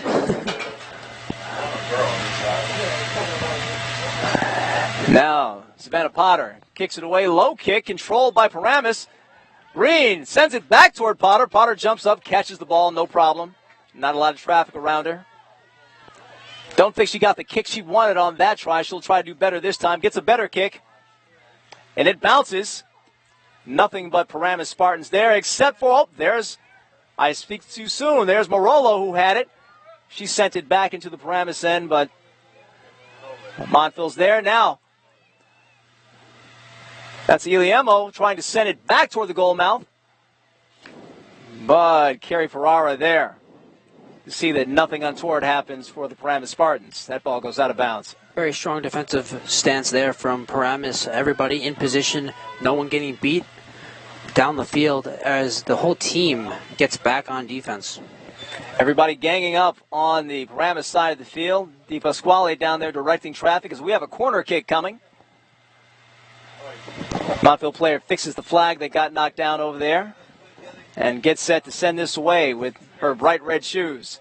Here we go. Here's the corner kick sent to the goal mouth, and Di Pasquale goes up in traffic and catches that before any damage can be done. She sends it ahead to Konemund. She's being hounded over there by the goal scorer, Sarah Blitz, and she loses it. Who are they saying? They're saying it is Montville ball. Sarah Blitz started running to get back on defense. He was surprised that it's Montville ball. Sarah Blitz with the speed on that play, though, made up plenty of ground. Take the ball away from Konemund. Blitz has played a strong second half. Here's the throw-in. It's off head of one of the Paramus players, but now kicked back in by the Montville player up to Morolo. She's trying to control it. Ball's bouncing. Now she's got it. She centers. Ball's bouncing. Not controlled. Weiss has it. Sends it away from trouble. Shannon O'Brien had it there. They're fighting for it. Paramus player goes down to the field. She's getting up very slowly. And she's staying down. That's Carrie Ferreira. She's holding her left knee. Medical staff en route. Here comes the cart to take a look at her. Couldn't quite see what happened. Both teams are going to their respective benches right now as medical staff comes out and takes a look at Carrie Ferrara on that play. It appeared to be her left knee. Yeah, John, it looked like she got kicked in the knee there. The ball was bouncing. It looked like she got a foot to the knee, and then she tried to get up, and then she just couldn't do it and went back down right away. Carrie Ferrara, a very versatile player for this team. She was a reserve last year. Now she's a starter, and one of the things Coach Glenn Haug likes about Ferreira is that he calls her this team's foosball player. You can put her on the left, you can put her in the center, you can put her in the right. Very versatile, plays all sides of the field. Even though she's a natural righty, plays the left side pretty well too. She's up on her feet now and walking gingerly with assistance. John, every team needs a versatile player like that can play multiple positions on the field, obviously due to injuries and or poor play or poor performance. It's going to be really imperative for Paramus to have her back on the field. Hopefully she's okay, though.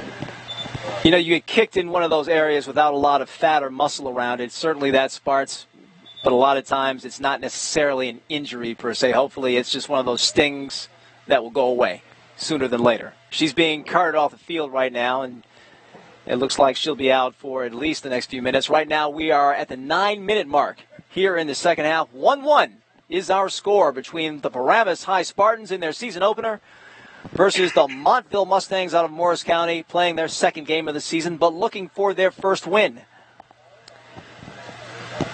For Paramus, a season opener, you would expect a little rustiness, a little first game jitters, but they've been really under control. They played a really nice game. I've been very impressed, and with 9 minutes to go, let's see if Paramus can score that go-ahead goal that they need in order to get this W. They've certainly been putting multiple people in that goal mouth, putting lots of pressure on that goalie, and you certainly wonder if she's tested as banged up as she is, how she'll respond down the stretch here. And we're talking about Savannah Potter, the senior who is up on varsity for the first time. She came in this second half. If you're late joining us, Victoria Scarrett, she started the game in goal for Montville and played very, very well. Tested often and up to the challenge every time, but she has sat down in this second half. She appeared to be injured, though we don't have official confirmation of that. Savannah Potter dealing with a dislocated finger, dislocated toes, and a knee injury. She's in there gutting it out, trying to keep her team Montville in this game. Right now, the game tied at 1-1, 8:16 left to go. And Montville controlling the action in the Paramus side of the field. Paramus defender gets it out there. And looks like Katie Sedekasi, she has it. She's guarded by two people, but she's using the speed to try to get around. Not fast enough to get around Carrie Hojecki. And in fact, Sedekasi is down now. That's not Sedekasi. Is that Sedekasi? We can't tell. She's on her knees, though. Looks like she's trying to stretch out her calf muscle. That is Sedekasi. She's limping, but she's staying in the game. As the ball comes out, she's still walking a bit gingerly. Is Sedekasi. She's a key player. She's one of the goal scorers for this team. Yeah, and John, in this situation, tied at 1 late in the game, you need all the goal scorers you have on the field trying to get that lead. Kelsey Sedekasi last year, 16 goals, 5 assists for this Paramus High School Spartan squad. Losing her would be losing a lot of firepower, but she's in there gutting it out. Now a chance sent toward the goal mouth, but wide. But the Gazelle, Skrivinovich, gets to it before it goes out of bounds. Boy, she is fast. Komaloon fighting for it out there. Skrivinovich back in the fray. And she's giving Maggio all she wants. Maggio gets it ahead. Maggio now gets it ahead again. McCausland sends it back. But there's Maggio. And she loses it. Now, Matesic has it over there trying to set up. That would be Ariela Audi. She's being guarded there. She's working the ball towards the middle. And that ball taken away by Julie Labasso. Sent ahead to Erica McCausland. That's going back. Montville sends it out of bounds. We've got 6:17 left. This is going to go down to the wire. 1-1 here. Paramus tied with Montville. Sorry, John. The Spartans have seemed to get the momentum back as they are starting to put a lot of the pressure on Montville and Savannah Potter, testing her injured foot, knee, etc. Here the ball gets centered in. Savannah Potter's got to come in and scoop that ball off the turf. If we were calling volleyball, I guess we call that a dig. A dig. She dug that ball out of the turf and got it out of harm's way. Now Montville on the attack. We've got Stephanie Maggio. She loses it. And now Matesic backward kicks it. And she gets it back. But the defense, Christian Soares, Johnny on the spot to get it out of there. He kicks it ahead to Zangari. She's trying to control the ball, try to get around the Paramus player, Shelby Breen. No dice. Christian Soares has it.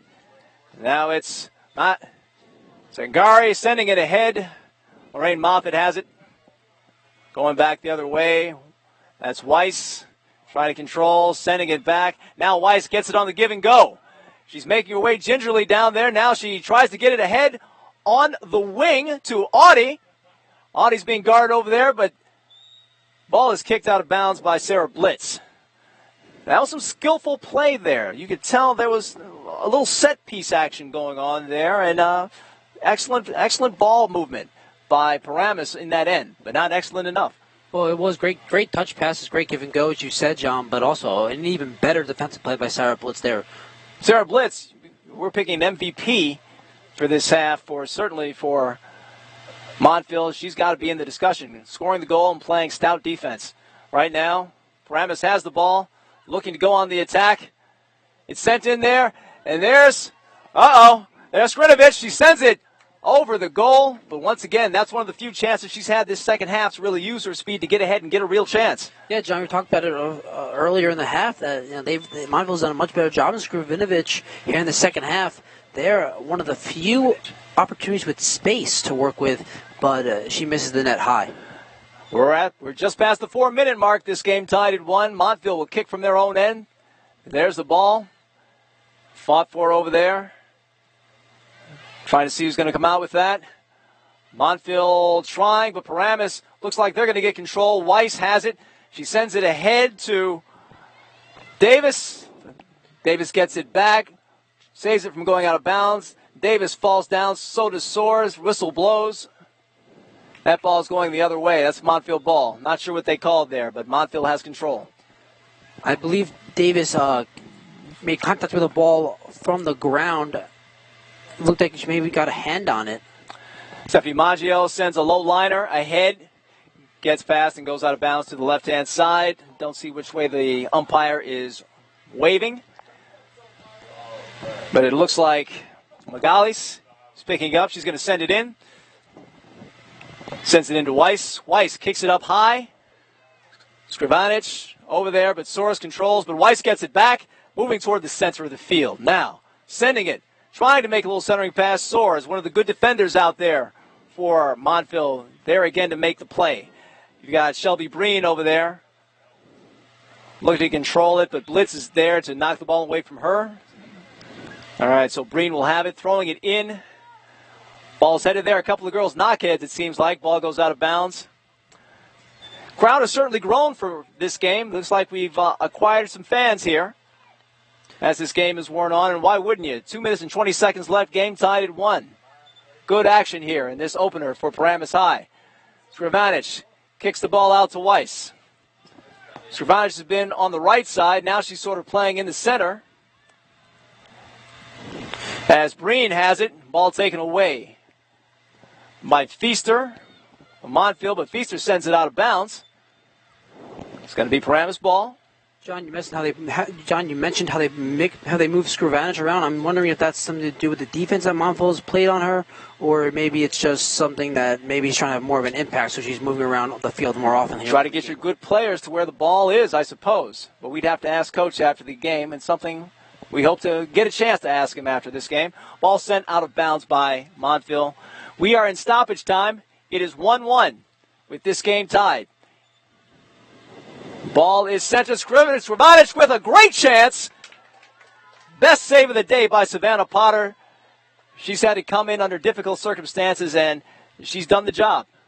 Well, I had a question. Both goalkeepers today for Montville have been superb, and it has really kept them in this game right now. I mean, Paramus, especially in the first half, controlled the game, and this, based on the way they played and controlled and dominated this game, it should not be 1-1. But here we are, 1-1 late in the second half.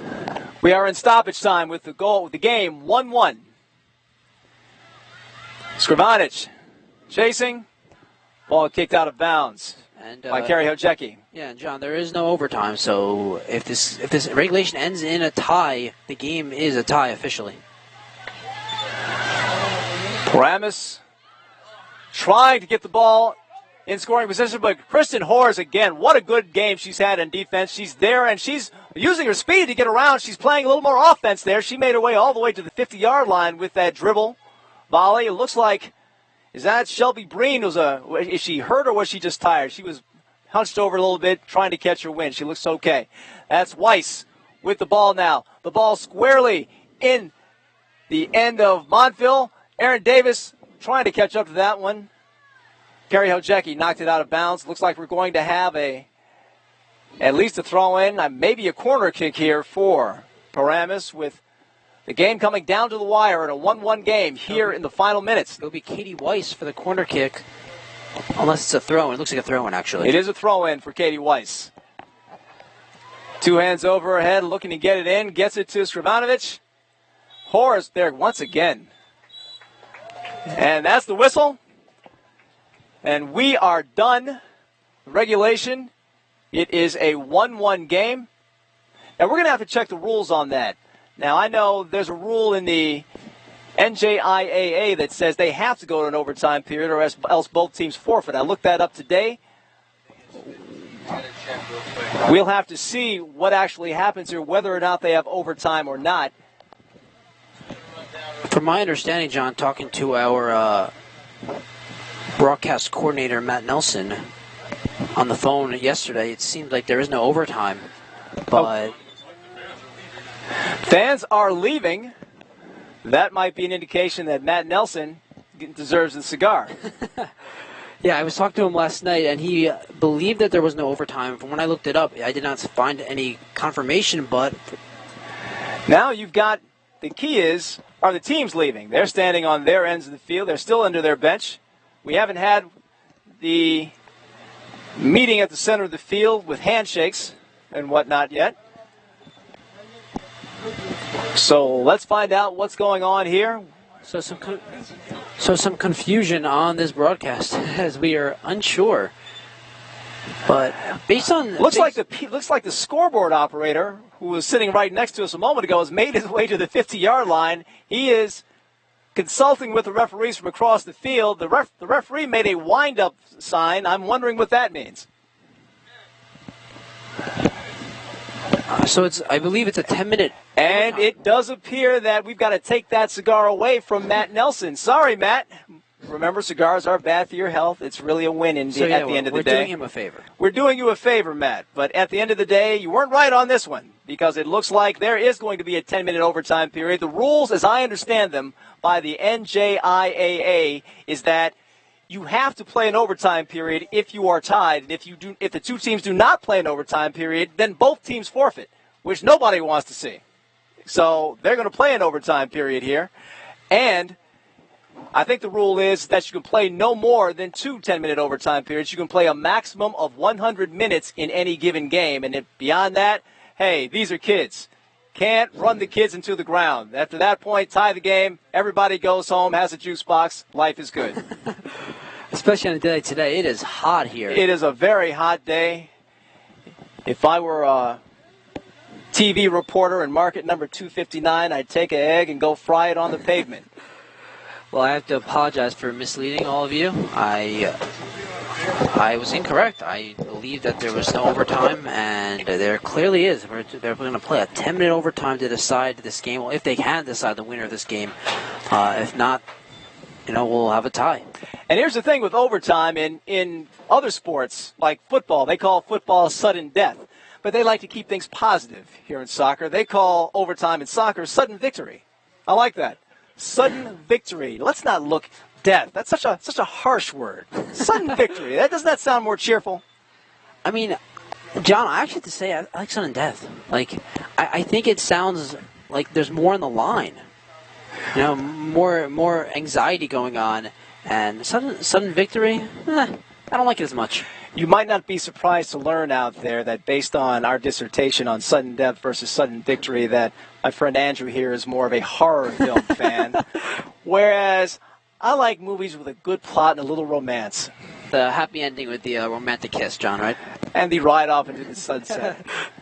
I think that's evident by our choice of which term we prefer, sudden death or sudden victory. Either way, we're going to have bonus soccer here at Paramus High School, and that certainly does not play into Montville High's favor. Montville, again, they have gamely kept themselves in this game, but sooner or later with that depleted lineup, again, missing 3 starters, they've already now missing 4 starters because their goalie has had to sit down. Their starting goalie has had to sit down after an excellent first half. So down 4 starters, only 4 players in reserve. You certainly wonder if they're going to get winded in this overtime period. You certainly wonder how much their stamina can hold up.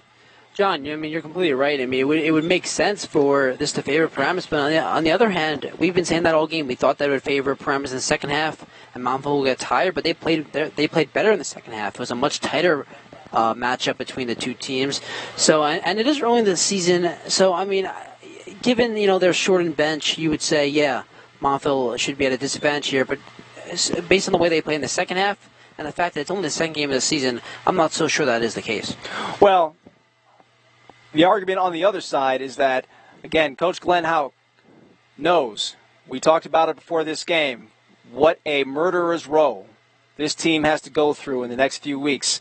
Again, if you're not familiar, after this game, next Thursday, Paramus High takes on Northern Highlands High School, the 800-pound gorilla of girls soccer.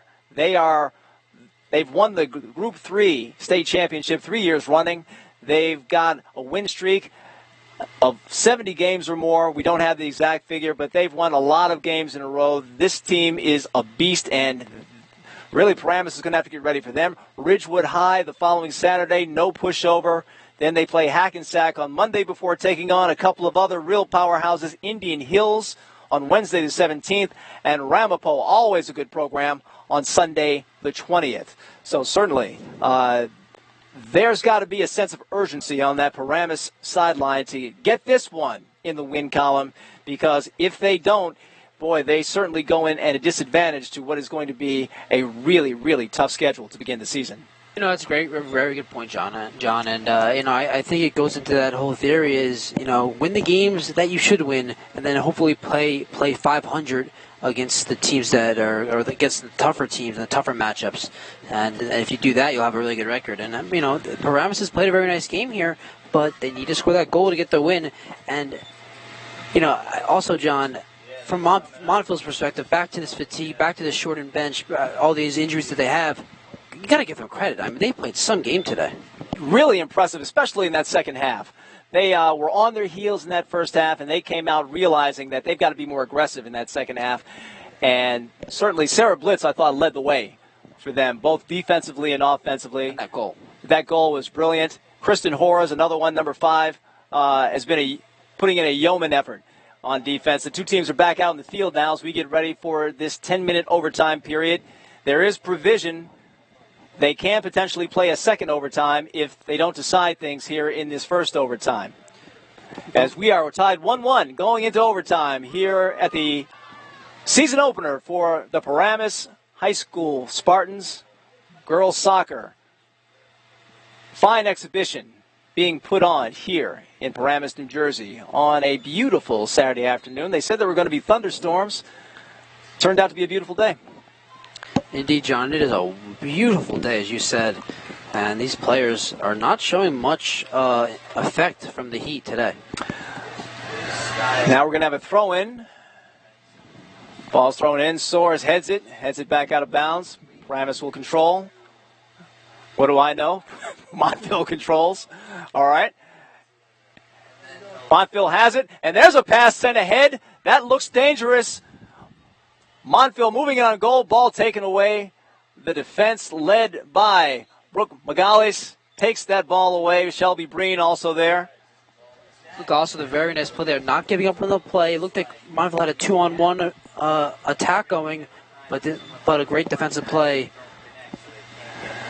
Ball thrown in. Kicked around there, midfield. Now Weiss has it. Taps it ahead. It looks like Audi. No, that's Sedekasi. And there's a little collision there. Sedekasi goes down. The Montville defender goes down, but she's staying down.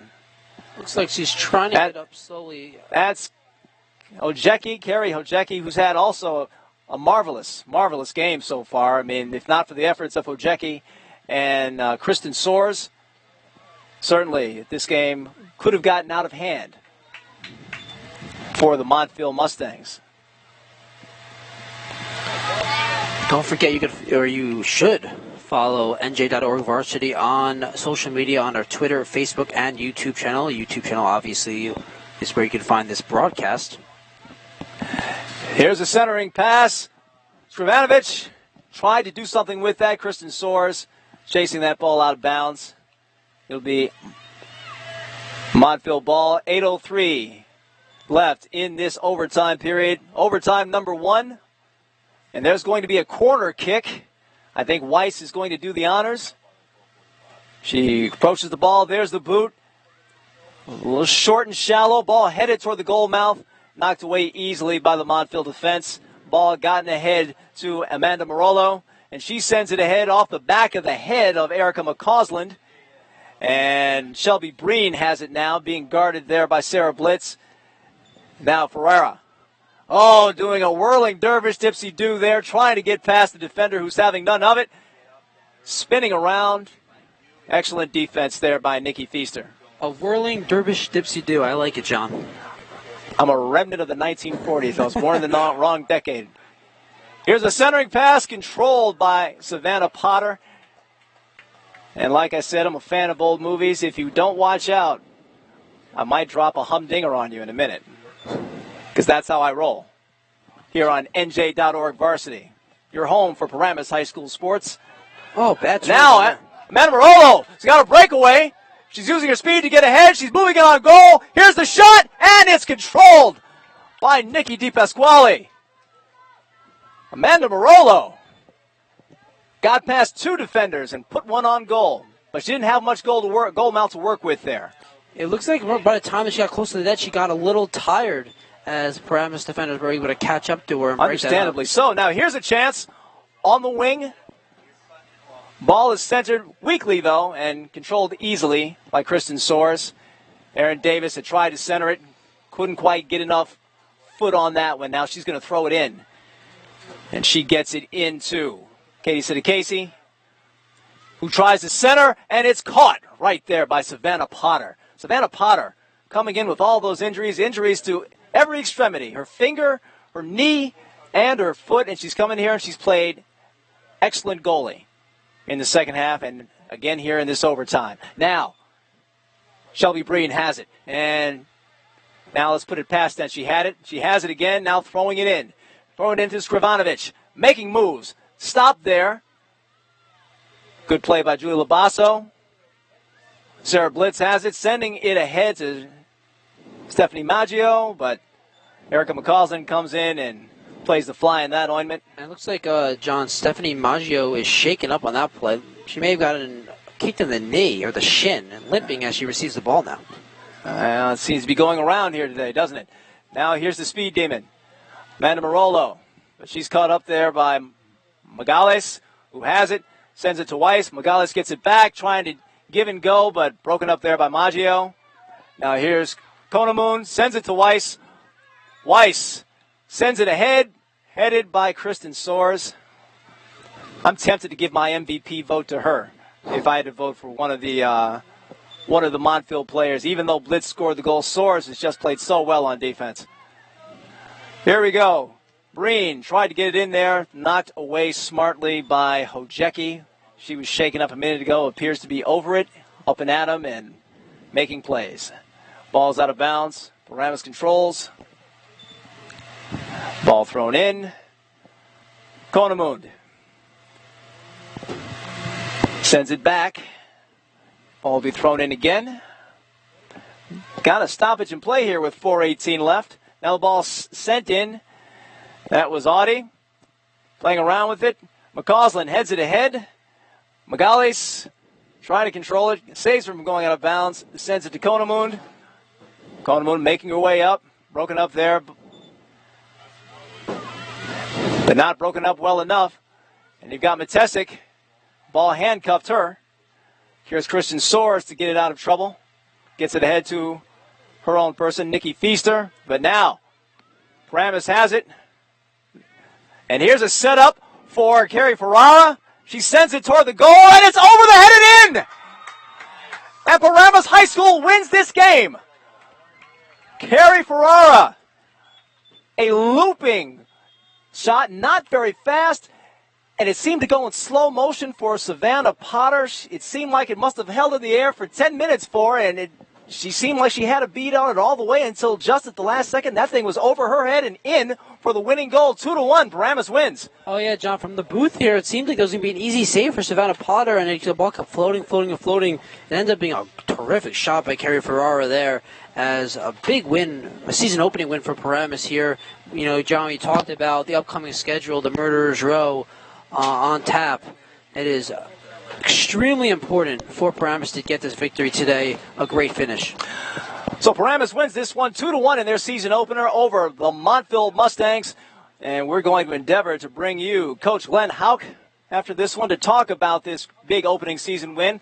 We'll also endeavor to bring you one of the key players Will it be Carrie Ferraro? We will see if she's available. We'll see who we can find to talk about this great opening win by Paramus. A great game by both teams, as these teams put on a good show for the fans who showed up here. And they even got some extra soccer out of the deal. In overtime, Paramus beats Montville by a final of 2-1.